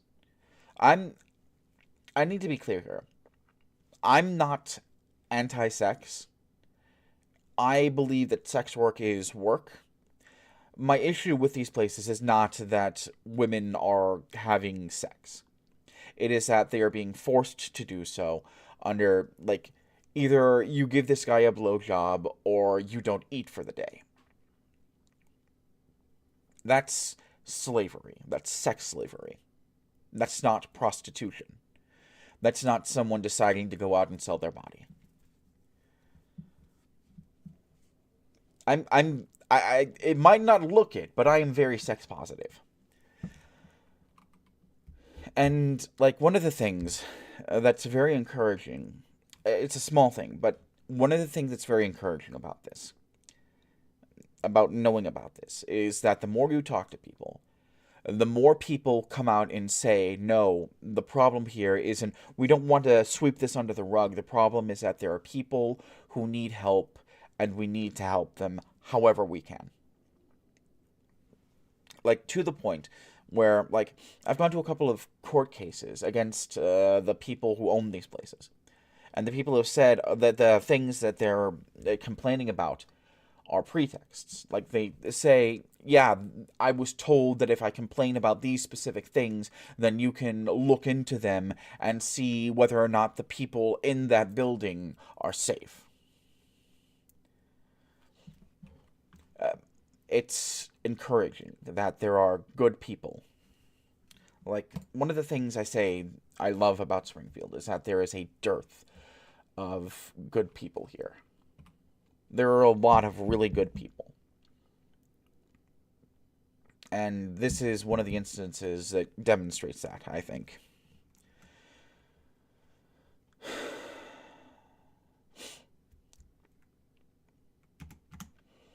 I mean, not that there are people, not that there are so many people. We haven't gotten to that point yet. I'm gonna go to that point. This is Ken Pasha. I was talking about him.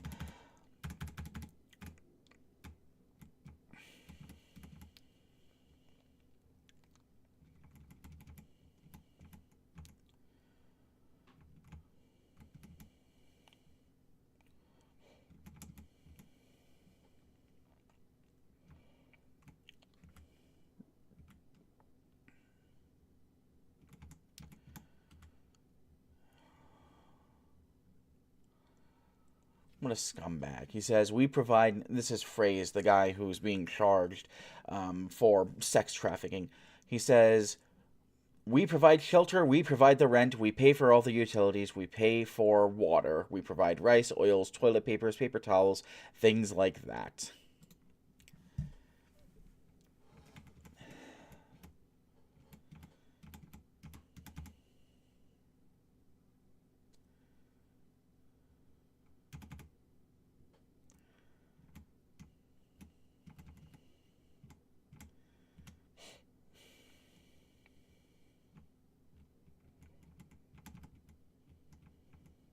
Okay, so I'm just gonna. This doesn't seem to be in the story.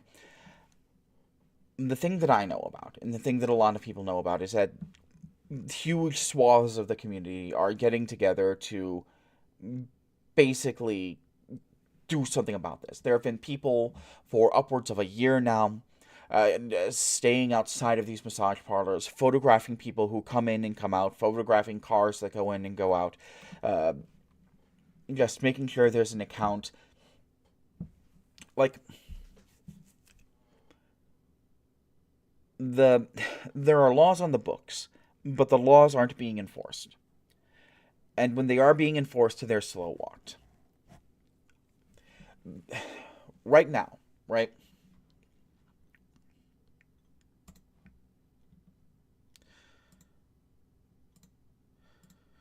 Right now, there were 11 places that specifically got raided, specifically got shut down. All of those places are still operating, or at least some of them are still operating. I've been told all of them. I've been told some of them. It's confusing. But at least some of them are still operating, in spite of the fact that they got shut down. And there's nothing being done about that.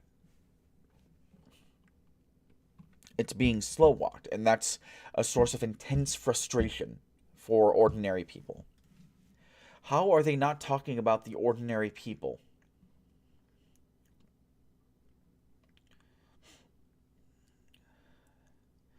Just flashing a photo of Ken Pasha doesn't...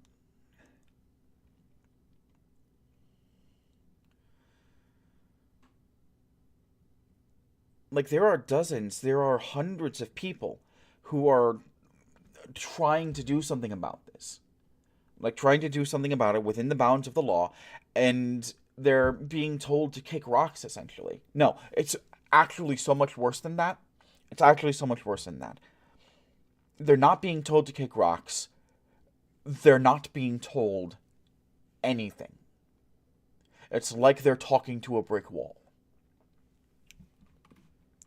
One of the things that Ken was talking about just this city council meeting, he only brought it up a little bit because the censorship thing was so much more important, but he brought that up. He brought up that he has to come back and talk about it again and again and again, the human trafficking thing again and again and again and again and again, and how frustrating it is for him, how frustrating it must be to city council, and how frustrating it is to the people who are listening to him and want something to be done. Like, I'm one of those people. I'm frustrated about this, and I don't know what to do. I will grant that it is a difficult problem. I don't want, like... there are a sparse handful of people who I've talked to who are like, the cops just need to kick down the doors, arrest all the people breaking the laws, and take all the refugees out of there and put them somewhere where they can be taken care of. But, like, that's a bad idea because the Constitution. The Fourth Amendment exists for a reason. The police can't just break down the doors to someone's house. I wouldn't want them, if it was me instead of them, if there had been a misunderstanding and someone thought that I was, I don't know, making fireworks down here, I would be outraged if the police kicked down my door. And you would be too. It is a difficult problem, and the people and bad actors are taking advantage of those difficult problems to continue operating in the shadows. It's bad stuff. It's bad stuff. And this isn't even the worst part.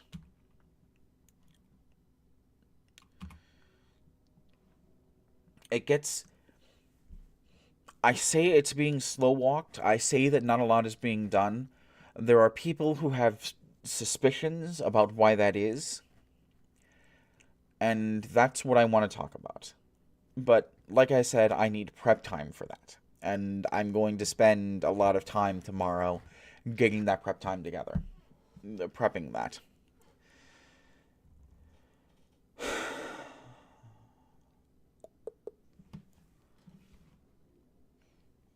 We've still got 10 more minutes. Let's see if we can find something else. Let's go to Capital Facts.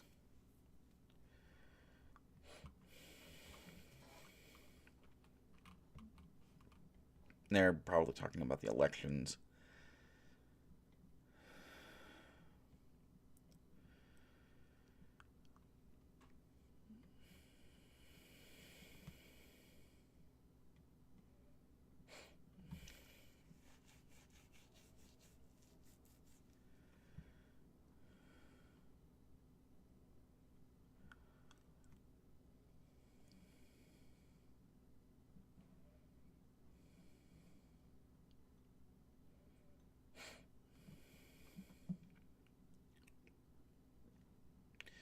Yeah, there's nothing really interesting there.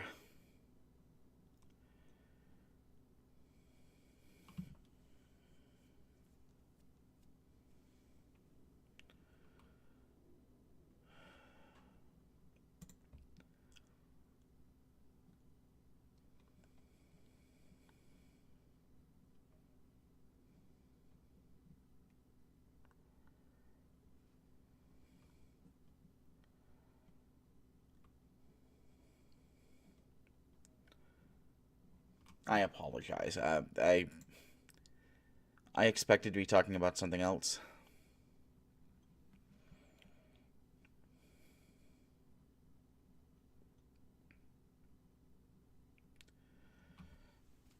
Oh,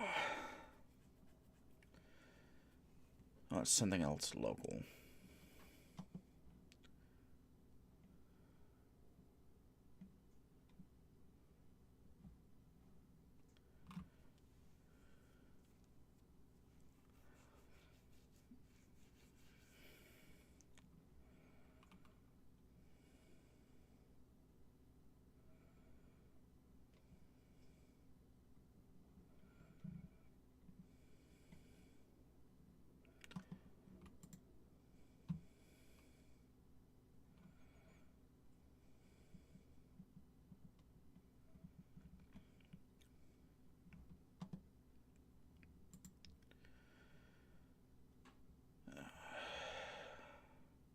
It's not that there's no news, it's just I'm trying to find something interesting.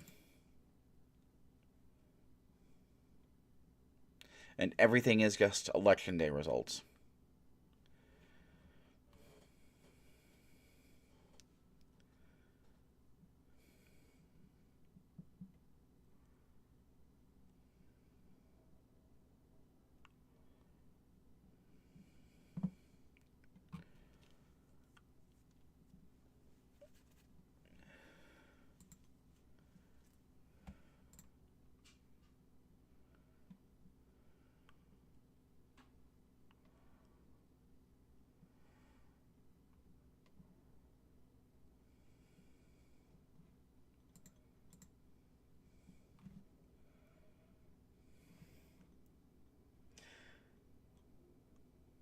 me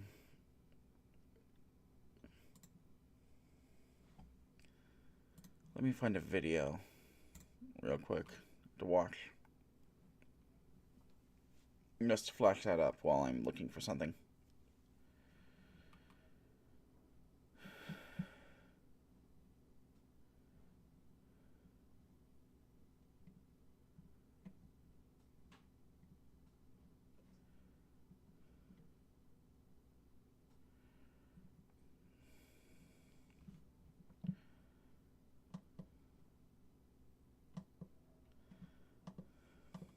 Oh.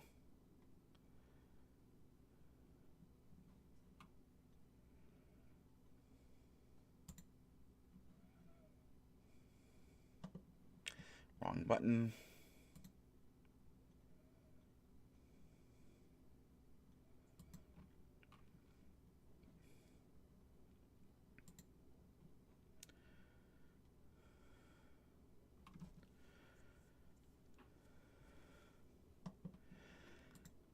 Yeah, let's watch this. Let's watch me make fun of Nigel Farage getting egg-shaked. Egg-shaked, milk-shaked in the face. They're making me do a third one? Can't believe they're making me do this shit again. Welcome again, dear viewers, and I am sorry for providing you with the third in what was supposed to be a series of video. The singular is on purpose, debunking simple to debunk information online, which I have decided to cheekily call emergency quick points. Have you ever seen a piece of misinformation that's so simple to debunk and so cataclysmically dumb that you just want to scream at it? Well, I can do that. I have a YouTube channel. In spite of recent rumors to the contrary, basically I'm going to sit here and yap for 10 minutes and then make it everybody else's problem. So, you may have heard about the attempted assassination of recently announced political candidate and far-right iconoclast Nigel Farage. Him and a member of his staff were violently assaulted, criminally assaulted, over in Essex immediately after he announced his campaign. Him and a member of his staff had just left the place where they had announced their candidacy for Reform UK when they were violently and criminally assaulted in what was quickly revealed to be a politically motivated attack. And if you've heard about this and you're confused, don't worry. Let me clear it up. The nature of the assassination weapon was cold milk. Yeah, it's just more fucking milkshake drama. It's just more milkshake drama. I'm going to be expecting a great deal of misinformation and overall bullshit about this. I'm already dealing with it in a couple of places. So let me just head some things off at the past. Thing number one, getting someone's clothes dirty is not morally equivalent to assaulting or murdering them. So the thing about clothes, right, is you can take them off. You can replace them. Cleaning them might cost some money if you're wearing extra fancy clothes, but just getting some clothes dirty is, at most, a nuisance. Whereas assaulting someone or killing someone can lead to physical incapacitation, can lead to injury, can, in extreme cases, lead to death. Like, it's really telling that most of the time when the far right wants to make a big fucking deal about this, they have to pretend that leftists are filling their milkshakes with concrete or something, like they're trying to injure them on purpose beyond just throwing cold milk at them. Because it's not serious. On the face of it, it's not serious, and it's not something that needs to be taken seriously. The demand to take it seriously is entirely disingenuous. Second thing. Nigel Farage does not deserve your respect, and politicians in general do not deserve your respect either. One of the primary arguments I've seen going around when I'm looking at this right now is that it's disrespectful to assault politicians with foodstuffs. The problem that the people I've read are having is not necessarily that it's harmful or even mischievous, but that it is disrespectful to politicians, and that these politicians deserve our respect for their service to their given country. And I feel like the only appropriate way to respond to that is...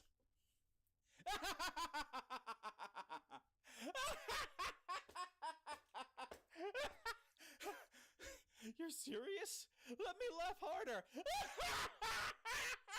It is not a secret, it is not undocumented, it is not even not well known that politics in the US and in the UK and in lots of the world are just in a state of disarray right now. And they are in a state of disarray because they are very specifically not doing the work of the people.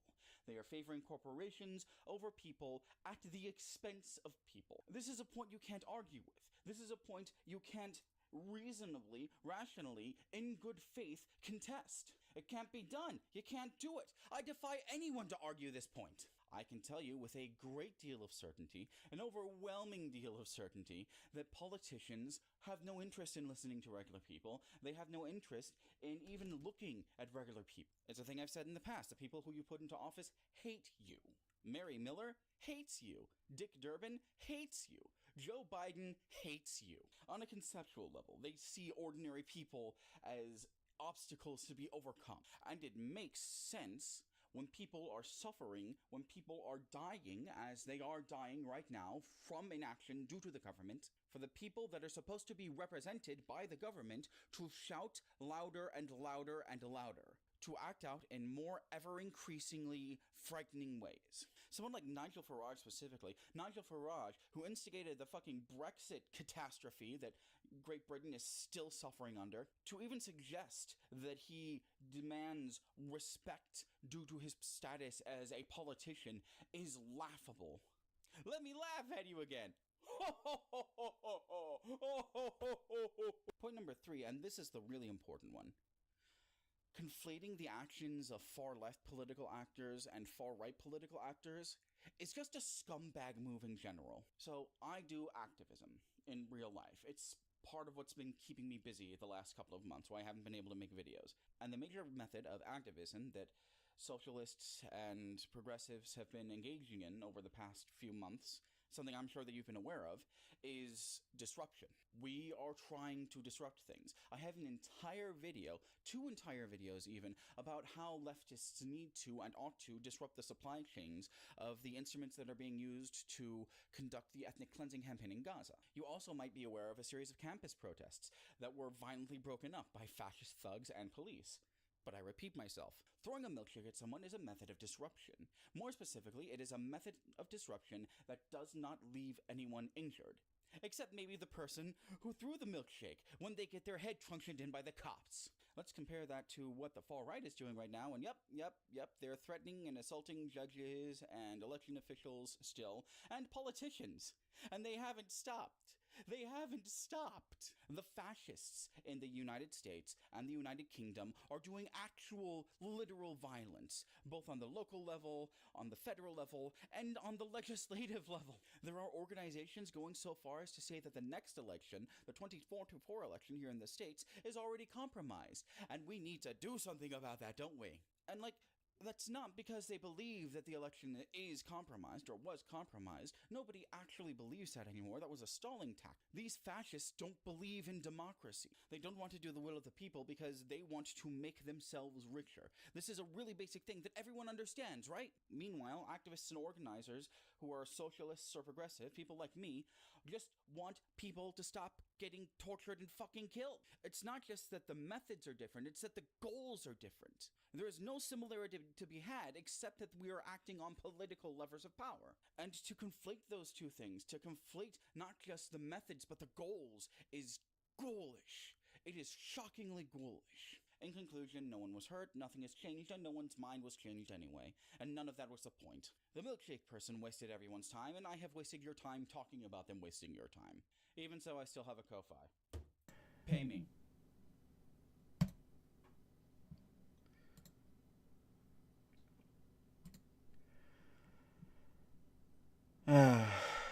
Yeah, you know what?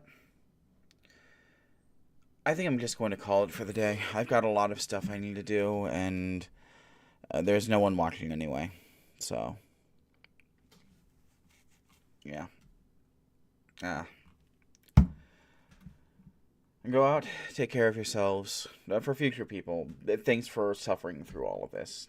I'm still getting used to OBS and streaming, and yeah. Tomorrow we're going to be going over, for future people, tomorrow, what is tomorrow? That's the wrong one. Tomorrow's Wednesday.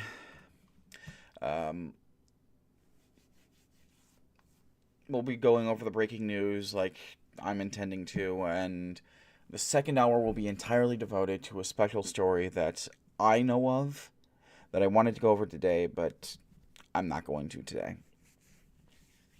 And then the third hour will be either socialist news or me playing a video game to chill out. Hard to say. So yeah, go out, do